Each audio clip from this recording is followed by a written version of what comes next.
أمي جابت لي جزر. أمي جابت لي جزر.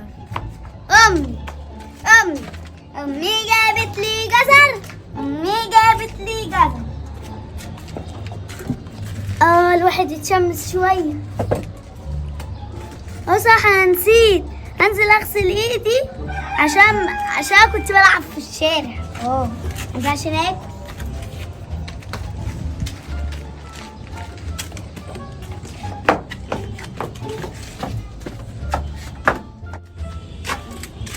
يا بنت المجنونة، البنت سعدية شكلها جابت جزر مش عايزة تقولي، بس أنا هعرف يا سعدية أنت جبتي ولا لأ.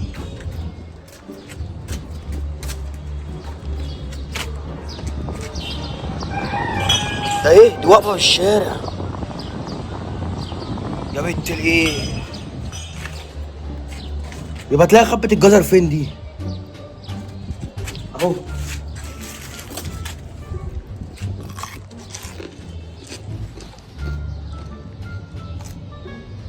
وحياة أمك يا سعدية ما هنيك ولا جزروية، أخليها تطلع هنا تفضل تعيط زي كل مرة.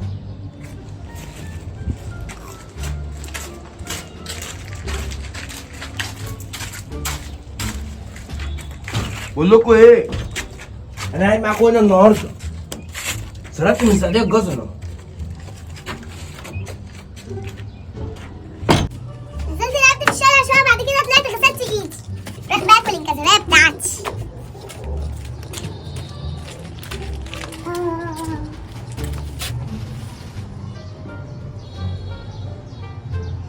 الجزرية بتاعتي ده انا تعبت وشقيت واشتغلت عشان اجيبها. يا ترى مين اللي خد الجزراية؟ ولا انا عميت ولا ايه؟ الجزراية بتاعتي يا امي.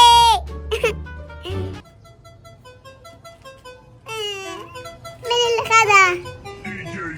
انا نازله اقول لماما. انت يا سعدية؟ ايه ده؟ ايه يا عم زعبولة؟